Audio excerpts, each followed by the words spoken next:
အားလုံးပဲမင်္ဂလာပါအခုမိတ်ဆက်ပေးခြင်းတဲ့ဖုန်းလေးကတော့ Redmi Note 40 5G China လေးပဲဖြစ်ပါတယ်ရှင်ပက်ကင်လေးစဖောက်နေပါပြီเนาะသူ့ရဲ့ design နဲ့ big quality ကတော့ Redmi Note series ရိုးရိုးတွေထဲမှာဆိုလို့ရှိရင်အကောင်းဆုံးလို့ပြောလို့ရပါတယ်เนาะ body ကတော့ plastic body ကိုအသုံးပြုထားပါတယ်Redmi ဘက်ကတော့ရေးစိမ်ခန့်တယ်လို့ကြေညာထားပါတယ်။ရေးစိမ်ခန့်တယ်လို့ကြေညာထားပေမဲ့အာမခံတော့ပေးမထားပါဘူး။မှန်ပြင် size က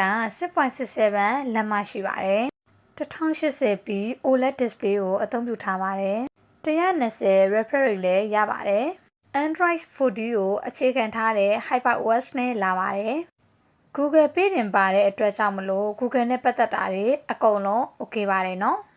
သူ့မှာသုံးထားတဲ့ SoC ကတော့ Dimensity 9025 Ultra ကိုသုံးပေးထားပါတယ်။မနစ်ကသုံးထားတဲ့ Dimensity 6080ကိုပဲနည်းနည်းလေးပို့ပြီးတော့မြင့်ထားတာပါ။လူသိများတဲ့ Helio G99 နဲ့တော့အရင်မကွာဘူးပေါ့နော်။ဂိမ်းဆော့မယ်ဆိုလို့ရှိရင်လည်းဆော့လို့တော့ရပါတယ်။အရင် performance တော့အရင်မကောင်းဘူးပေါ့။စတင်ပြီးတော့ဆက်တက်လေးလုံနေပါပြီနော်။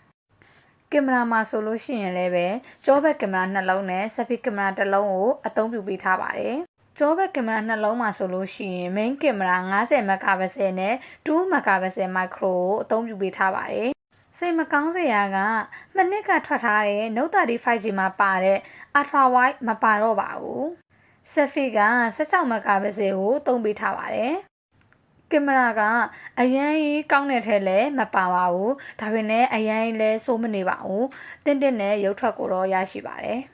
စပီကာကတော့ Studio Speaker ကိုအသုံးပြုပေးထားပါတယ် Studio Speaker ကိုသုံးထားတဲ့အတွက်ကြောင့်မလို့အတန်ကတော့ကျယ်ပါတယ်နော် 3.5mm နှစ်ချက်ပေါက်လည်းပဲပါပါတယ်နော်လက်ဖွေလေးကတော့ဘေးမှာအသုံးပြုပေးထားပါတယ်ဘက်ထရီအမ်မီယာက9110 mAh ဘက်ထရီကိုအသုံးပြုပေးထားပါတယ်။ဘူးထဲမှာအာသွင်ကြိုးကိုလည်း45ဝါအာသွင်ကြိုးကိုထည့်ပေးထားပါတယ်။ဘက်ထရီကလည်းအားရှည်ခံပါတယ်။အာသွင်ကြိုးကလည်းအားဝင်မြန်ပါတယ်နော်။ဒါလေးကအာသွင်ကြိုးလေးစမ်းပြထားတာပါ။ဘူးထဲမှာစင်းပင်လေးလည်းပါပါတယ်နော်။ပြီးတော့ကာဗာလေးလည်းပါပါတယ်။ကာဗာလေးကဆိုလို့ရှိရင်ဆီလီကွန်အမဲရောင်လေးကိုအသုံးပြုပေးထားပါတယ်နော်။